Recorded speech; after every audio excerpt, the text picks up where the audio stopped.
Everyone has ideas what the police should have done. You hear them on 702. You know, the sad thing is they didn't even warn the minors first. Why didn't they warn them? When someone has a gun pointed at you like this, is that not a warning anymore? How long have I been gone from this country that this is no longer a warning? Yeah, is that anything now? It's all up to interpretations. Yay, yay, yay. Are you coming to my birthday party? Yeah, are you? Must RSVP when? I don't want to under-cater like last time. Yeah, oh, this. It's just for emphasis, Baba. See you there. This is madness. My favorite was the National Union of Mine Workers. They said, what is the worst thing in this circumstance is that the police did not even ask the miners what they wanted. Before they should have asked them, what did they want? At what point do you ask these people?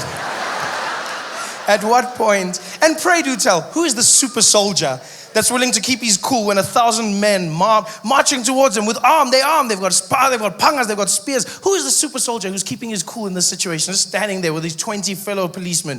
You know, the sergeant there, ready, aim. He's like, whoa, sergeant. Can't just shoot, my man, can't just shoot. Don't charge, you don't know what these guys want, my man. What's wrong with you, eh? What's wrong with you, trigger happy, chappy, eh?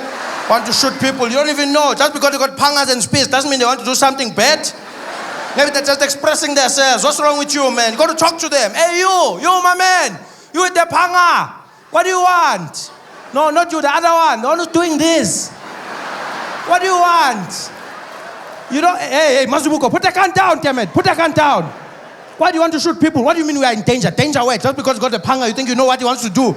What do you mean? There's many uses for panga, my man. You can't just ask you, what do you mean? What are the uses? I don't know. Do I look like Professor Panga or something? You think I just know these things, rattle them off? I don't know, man. I'm just saying you don't. Just now you shoot the guy. Look, he's excited. For all you know, it wasn't even violence. Maybe there was a piece of bread or something. I was going to put butter for everybody. Now you shot the guy. There's a big bread, no butter. Now go to butter knife because the panga guy is dead because you shot. Must talk to him first. Hey, my man.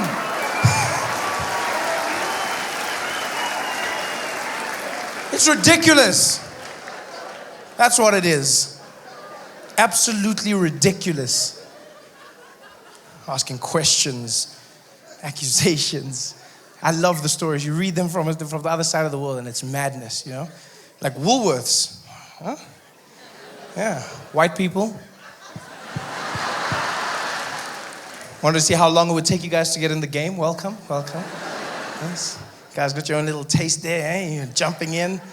Everything was flipped on its head. White people in the streets, that's just racism. That's just racism. Some people were so hurt. How could you, Woolies?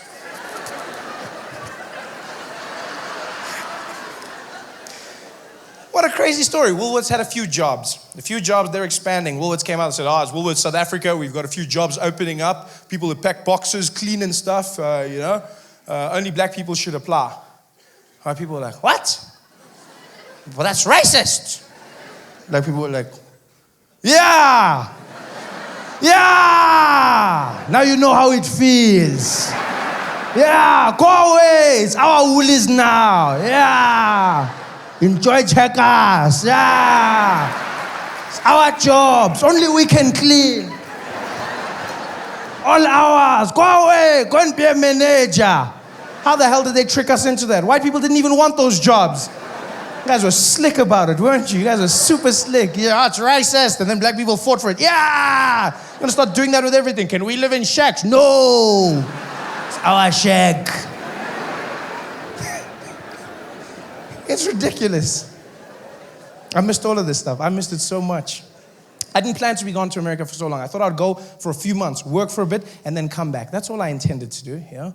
And I stayed for longer. Things went well, so I worked, and then I missed my people because you don't plan these things. You miss everyone, you know. There's no Indians in America. There's no. Well, I mean there are, but then not like our Indians, you know. Like there you say Indian, and they think you mean like woo. It's a different world, you know. There's no Indians, and you know, there's not even Afrikaans people there. Never thought I'd say it. I missed Afrikaans people. I was, driving through the streets and you just like, and I'll pull at the traffic lights and I'll see like a big Afrikaans guy and he's bucky and everything and I'll turn and I'll be like, hey, freaky! And he'd turn and roll down the window and be like, "White boy, you gonna talk and bail out, buy my say out what? I tell you what." I was like, Freaky, what happened?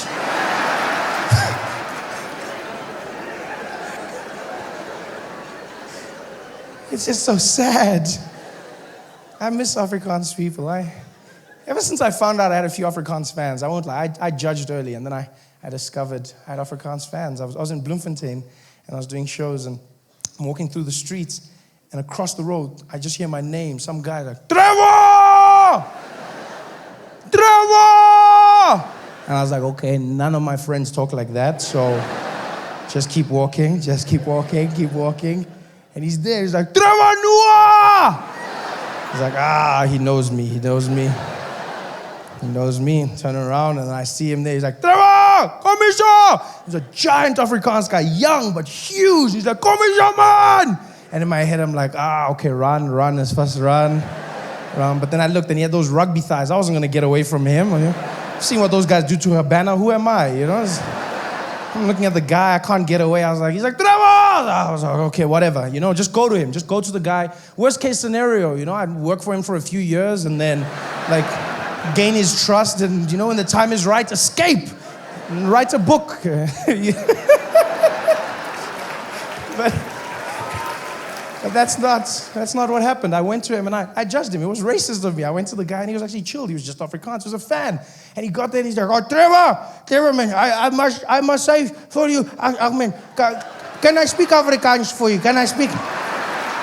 And shame, I felt so bad, because he was just nowhere and he was so happy. And I was like, yeah, speak Afrikaans, speak. Big mistake, because I can't speak Afrikaans like he can. So he's like, "Oh, man, Trevor, now it's like, I feel like I'm watching note for note, but there's no music. So I don't know anything that's going on. I'm like, he's like, "Yeah, weet je, zo moet een DVD en zo maken. En mijn ma en mijn pa zitten, ouders moeten grappies zitten. Zo, ze gaan lachen. Ze voor mij, mama zitten. Stil kom.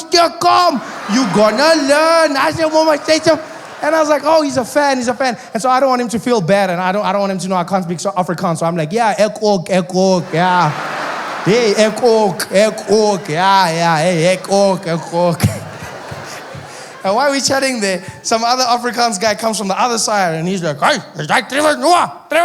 Come here, man, neem een foto." I was like, okay. This guy grabbed me, he's like, "Hey, ik heb eerst met Trevor gepraat, maar je moet zitten met je foto." He's like, man, je moet niet ontwakken, zo praten. Kom, Trevor, kom maar zitten, neem de foto. He's like, "Hey, als ik kom zitten, dan moet je eerst." He's like, "What's that?" And this guy comes, and this guy, "Look over here," and they grab each other, and the next thing you know, these two guys are wrestling in the street. I'm in the middle of them, shitting myself hard.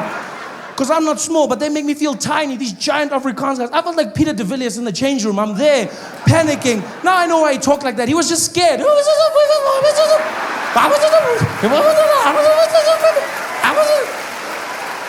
don't know what to do. I'm trying to break up the fight in broken Afrikaans, like, ho op, jelle, ho op. Elke iemand krijgt de kans om een foto te nemen.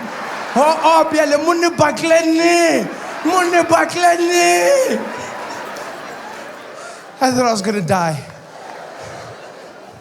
So from then on, I promised myself, I said, from now on, I'm not going to speak Afrikaans to anyone. All I'll do is I'll tell people I cannot speak Afrikaans. I'll tell them. But then for some reason, I say it in Afrikaans. It's something a lot of people do. It's like a useless phrase to learn. Everyone says that in different languages, So you see people going, "Yeah, mina angikhulumi isiZulu." And you're like, yeah, we knew. We were under no illusion. It's not like after 4 years we'll be like, Ganti, it wasn't Zulu. No, we knew all along. But we learned it in other languages. I can say it in 4 languages, the phrase, "I cannot speak your language," which is useless to learn because then by virtue of the fact that you're not speaking the language, they will understand that you cannot speak their language. But I'd walk around like a moron and I'd planned it in my head. So there I am in Bloemfontein, and then some guy would walk up to me and be like, Trevor, ja, maar je zei niet dat Trevor van die TV-avers moest. En I'd be like, sorry meneer, sorry. Ik kan niet Afrikaans praten. I was like, oh, jammer man, jammer. Oké, ja, zo.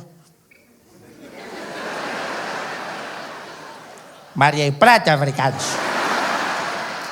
Ik zei, nee, ik kan niet Afrikaans praten. Hij zei, maar hoe praat jij nou? Je praat zo mooi. Ik zei, hey, ik praat net om voor jou te zeggen dat ik niet Afrikaans kan praten. Moet niet voor ik zeg, ik kan Afrikaans praten. Als ik voor jou zeg, ik kan niet Afrikaans praten. Ik zeg, maar ik verstaan. Maar ik zeg, verstaan of niet verstaan? Dit is niet mijn taal en ik kan niet dit praten niet. Dit is niet mijn probleem. Verstaan jij niet? Als ik dit zeg, moet je je Afrikaans op mijn recht zetten. Ik zeg, ik kan niet praten, dan kan ik niet praten niet. Je zegt, oké, jammer man, jammer. Hij zegt, ja man, oké, tot ziens oom.